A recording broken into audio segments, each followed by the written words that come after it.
What is your price? Because if your price is not your life, then you are for sale. Okay, nice to see you. Pleasure. So, tell us about your situation.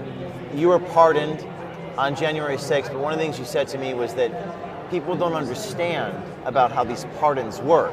Yeah. There's still stuff going on, and I don't think people do understand, so tell us about those dynamics. Well, so there's a huge legal battle over whether or not people need to be pardoned or not. As you know, several others haven't been pardoned completely.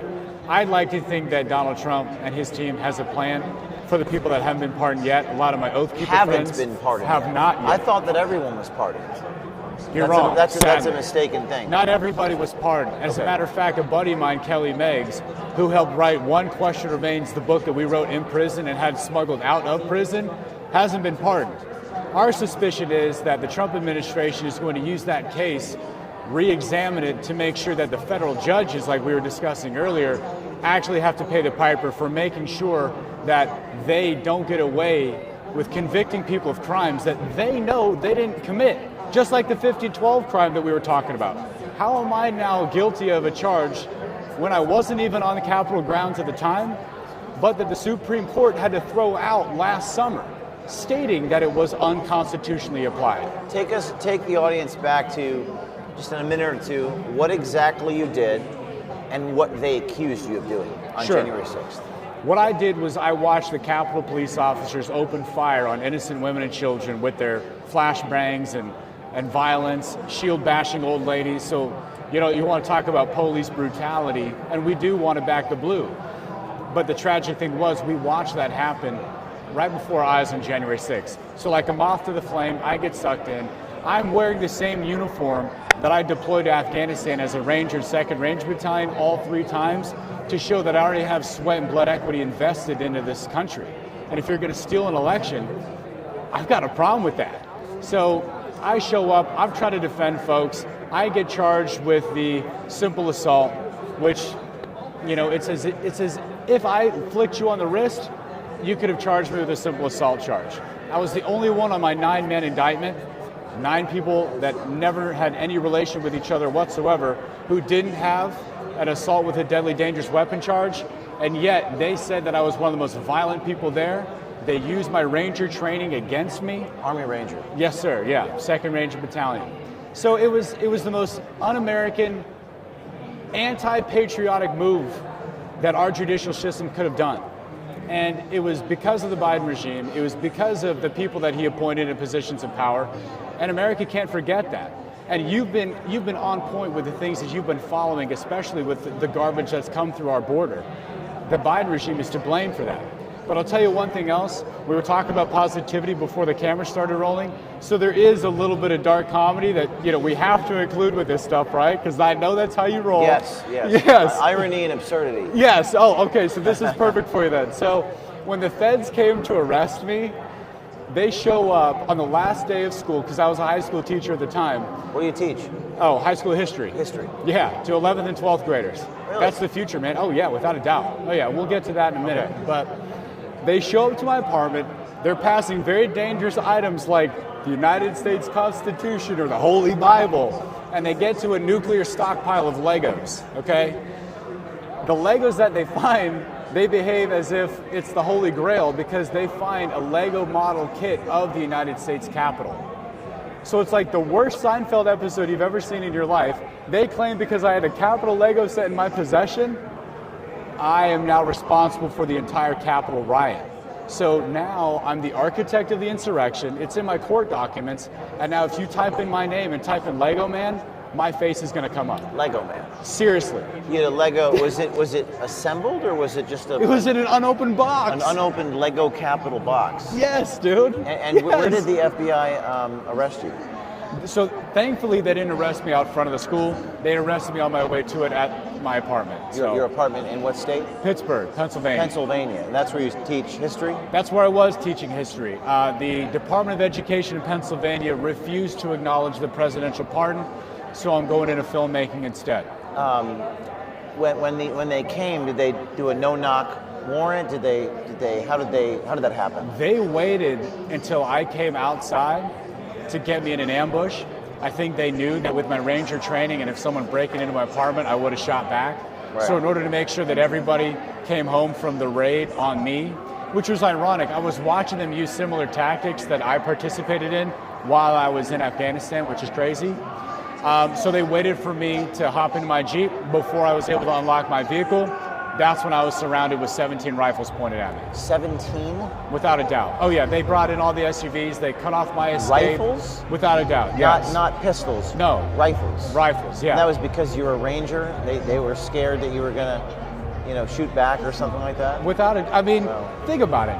If I have to protect my home, I'm a man, I believe in the Second Amendment, you should expect that walking into someone's house like that. A lot of people have told me, kind of privately and off the record, people have told me this in confidence that they would shoot back if the FBI came in their home and they did nothing wrong and they did that kind of thing. But in my case, there was they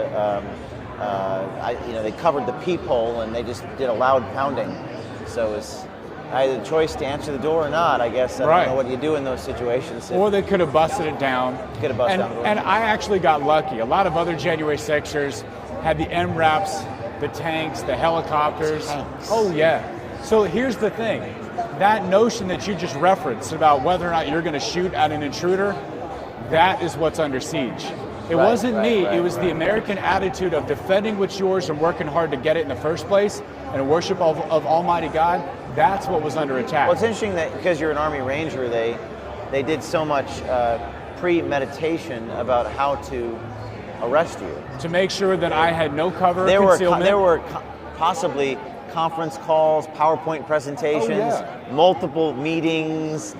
Yes. Maybe the FBI doesn't raid certain people because they know that. So anyway, so getting to other things. So one of the things I said to you before this interview was, who are your lawyers? Yeah. Did you pay them? Who paid them? How did you raise the money to pay them? So the public defender that we had at first, right off the bat said, you're probably looking at 78 years if you take the plea. I'm like, that's the last attitude I want from someone who's supposed to fight for me. Fired them. Yeah. Then the good-for-nothing lawyer, John C. Kiyonaga, stepped in. He said, give me 50 grand and I'll help you out. Lets me completely die at my trial. No exonerating evidence, which there was a plethora of. $50,000. Without a doubt, gone. So that was a tragedy. Well, that's not a lot of money relative to what most private lawyers actually charge for trial, like $1 million for a trial. Oh, well, yeah. But with a guy that had not a lot to his name, who had been debanked, already my assets had been seized. USAA had dropped me by that point in time. My disability had been cut prior to conviction. They did everything so they could you went to trial us. And you went to jury verdict? We had a bench trial. Bench trial. Oh yeah, you're in D.C., man. Yeah, the jury would have been loaded with trainees. I've been to a jury trial in D.C. and there actually people. was 2 trainees on my jury. That's what I'm saying. And they stared at my then girlfriend with the eyes of evil eyes. And I said, I don't care who you love, I don't care what your deal is, but don't apply the law unequally to me just because I'm not gay. Right. That's why I said everything is fake and gay. Yeah. Which people literally. Those are the categories. Literally. Yeah. So jury, bench trial, federal judge, what did he sentence you to? He sentenced me to 66 months. I'll never forget it. He said, Robert Morss, you had a great career as an airborne ranger and a high school history teacher. It's a shame that you had to throw it all away, but don't worry. When you get out of prison, you'll still be considered a young man. And how old are you now? I'm 32. 32 now? Yeah. At the time you were 20? At the time I was 30. 30. I believe, yeah, when I was sentenced, yeah. It's a little weird. I feel like Captain America that went under the ice for a couple decades and came back out in a completely different new world. When I went in, there was no AI. Now that I'm out, things are different, man. How long were you in? I was down for 3.5 years. You were in prison for 3.5 years? Yes, sir. What was that like? Well, it was a pretty savage environment. I give all glory to God for keeping me safe.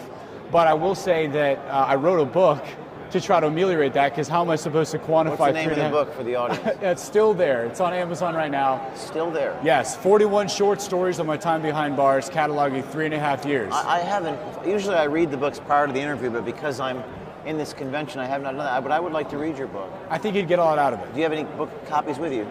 I don't. Well, it just dropped 3 days ago on Amazon. 3 days ago. Oh yeah, it's fresh. It's So fresh. this is a brand new book. It's called Still There. Still. What is the meaning of the title? So this is another good story. We used to sing the national anthem at 9 p.m. every single night. In prison. Yes. As the greatest defiance to tyranny that we could think of, we would sing the national anthem though we were locked up. And after a week of me being locked up with the rest of the Patriots in the DC Gulag, I started screaming in the national anthem. And they got really upset because we had just endured the Colin Kaepernick garbage where you're disrespecting the anthem while taking a knee. So while I'm screaming, they're like, dude, what are you doing? Like, stop, you're a veteran. I thought you believed in this nation more than this. And I said, that's exactly why I'm screaming. Because when I scream those words, still there, in the middle of our anthem, I'm telling our enemies of our nation and our God that my love in my country and my hope that things are going to be fixed is still there. My faith in my God is still there. So that's why I scream those lyrics. That's why everybody screamed those lyrics from here on out. And that's why when you listen to Justice for All, that Trump cranked out a couple of years ago or whatever, that he was a part of, we screamed those words because I implemented that, and that's the story you learn in that book, Still There. Still there. Yes, sir. And you're in the DC federal gulag. Yes. Was it violent? Did people try to hurt you? Without a doubt. So how did you handle that? Well, a lot of good men were there for me. There was a guy named Sergeant Williams Jr. who showed up literally out of the blue after I was praying to God for help. He opened up my cell door and said, come with me if you want to live. I knew at that point in time I was in a movie. But there was other men like Shane Jenkins, Scott Fairlamb. They made sure that no harm came to me. These are other January 6ers. Though we were isolated from a lot of the portions of the jail in our own Patriot pod, if you will, anytime you had to travel, you could get spat on, you could get jumped. The guards didn't care. They thought we were racist. And so for the first 2 years of our incarceration, the guards and the entire community were weaponized against us. But after we had exposed the conditions of that gulag and liberated men regardless of their skin color, the DC boys started to realize, wait a second, these J6ers, they're on our side, and we have the same enemy, and it's all coming from the same address. All of our issues are coming from the same address. Did you feel hopeless and not suicidal? You don't strike me as a suicidal type of individual. I try not to be, but there's definitely challenges. You know, you and I have both had to look evil in the face. I mean, for me, it wasn't that I was suicidal, it was that I was disheartened. Oh, yeah. You want to believe in good people. But you learn about human nature and how horrible it is. So sitting in it's a long time. It was a long time. And in that, you know, it's like that quote from the Shawshank Redemption, time stretches out like a blade. You just have an abundance of time. Yes. And before you're in prison, you're busy, you're hustling around. Yeah. But then you're in there and there's like nothing. There are things to do, but there's nothing to do. I had to retreat back into my mind. Yeah, what did you do? I retreated back into my mind, and there's an old adage that says, you know, within the prison corps that you got to do the time. Don't let the time do you. So I wrote, I read, I worked out. You have to do the time. Do the time, what does that mean? Well, Paul writes that, you know, he enslaves his body so that he Paul, the apostle. Yes. He enslaves his body so that he will not be disqualified for the prize. And that's exactly what I did with my prison term. I enslaved it to serve me. I am smarter, faster, stronger than I ever was before because of God's grace and his deliverance. And now I'm a monster of their own making. So you were, did you learn this through the experience, or when you went in there you said, this is what I'm going to do with Paul the Apostle? Well, I knew that I was on the hero's journey the moment I was arrested. I knew that I was being abducted into the underworld journey, and I was abundantly apparent of what was at stake, and so I knew that I had to act accordingly. You know, I was being thrust into a world like, you know, Thomas Hobbes, you know, with the state of nature. It was very violent, brutal, and short, you know, for a lot of the people that I was around. But you were in the Army, and you're a Ranger. Exactly, so I was prepared. You're kind of more prepared than most people. Right. This might be a strange question, but what was more challenging about your Army Ranger days than your prison days? Was there anything more challenging? I would say if I were to compare the two, because I've been asked a similar question, would you rather be deployed or in prison? My answer is always deployed because I could shoot back then. I see. And now you probably have this air about you where, not much is going to faze you. No, everything's a been through gift. hell. Yes, everything is a gift. But now I've started a production company for the very reason, so that the next generation can keep this republic and not suffer the same fate that I went through. So I started Lego Man Productions. Lego Man Productions. Yes, with 2 G's so I don't get sued. Well, there's the two G's. Right? There's a little bit of humor. Irony. Right, exactly. Yeah. Well, the interesting thing about that is a member of my company confronted me one day and he said, "Do you know what Lego Man means in Latin?" And I said, "I have absolutely no idea. I don't speak Latin. It's a dead language." He said that Lego Man in Latin means I anoint men or I assemble men. So I got renamed throughout this entire journey, and that's exactly what we're going to do with this film production company. We're going to make films worth fighting for that energize the base, give them raw, gritty, edgy movies like 300 or Gladiator that also honor God, so that the next generation can also keep this republic and know how and be inspired to do so. How do you earn a living now? Well, book sales are nice. Book sales. Disability did get kicked back in, but I'm also a public speaker. I've been traveling around the country telling my story so that we don't have to repeat the mistakes of the Biden regime. What are some of the most frequently asked questions you get asked when you speak and you travel? Well, what was it like? What was it like in prison? Yeah. But the other thing that I get asked a lot is, what got you through? And I would say that now I can relate to a vast majority of the people who wrote the Bible. Our Bible is written by prisoners, man. Yeah. Whether you were locked up in a cave because you were being hunted by Saul, or you were locked up on house arrest awaiting the audience with Caesar, our Bible is written by men that have had to go through it. And I found comfort in the fact that when I meet these men in heaven, I meet Joseph or Job or Daniel or Paul, we might have something in common.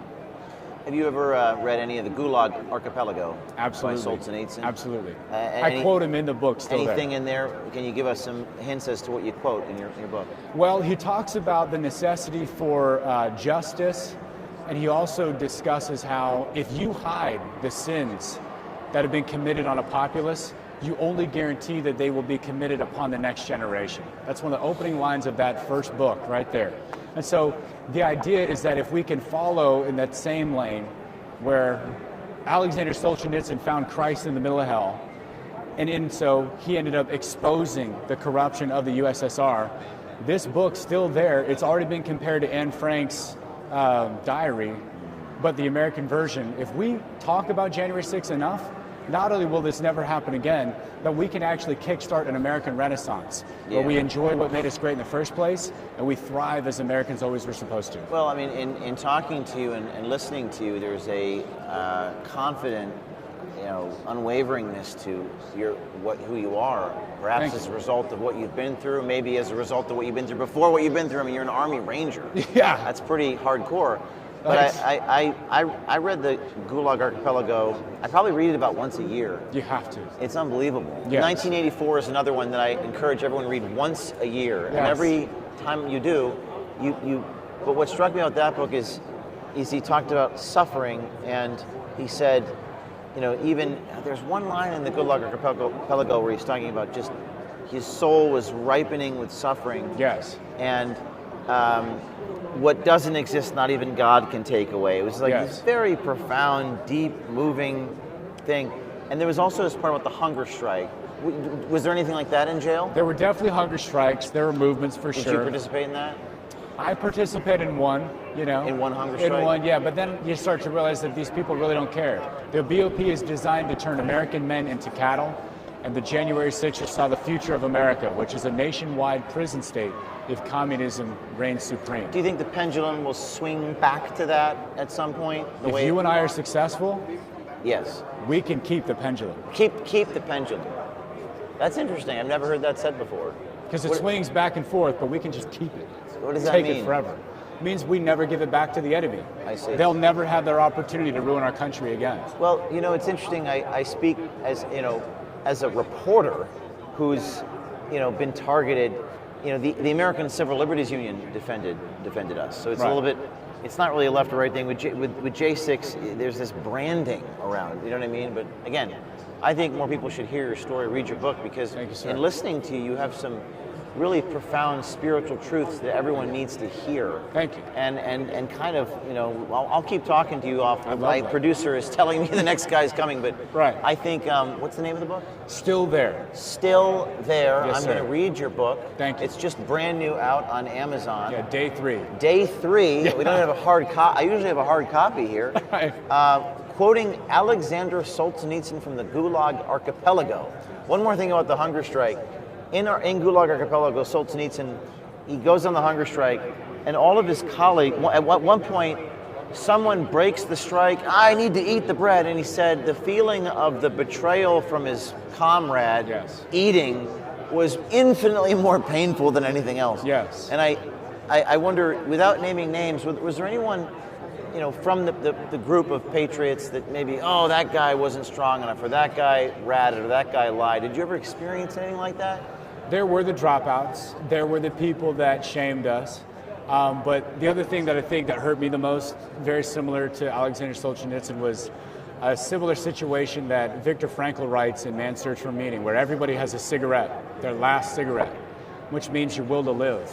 And he notices how when people were willing to give up, they would smoke that last cigarette, essentially exhaling their life as they suffered through the concentration camps. And there was a moment where I watched a lot of people start to pack that cigarette, and they were willing to give it all away because the pressure was too strong. So that's when I started, and this is something you'll learn about in Still There, a production, a comedy and talent show in the middle of hell that I called the Hopium Dens.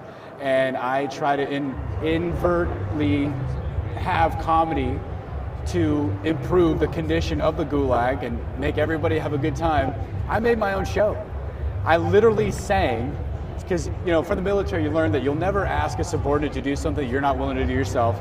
I asked people to volunteer for a 10-act production, and I sang I'll Make a Man Out of You from the Mulan cartoon in front of 80 strangers in order to make sure that everybody could survive. We called them the Hopium Dens. That's another chapter from the Still There book. Hopium Den. The Hopium Den, yeah. All right. Yeah. The book is called Still There. It's a good time. 3.5 years in prison. I served 3.5 years of supervised probation, so we have that number in common. I like that. We've got a lot more in common. All right, we'll keep talking. Thank you. Absolutely. God bless you, man. What is your price? Because if your price is not your life, then you are for sale.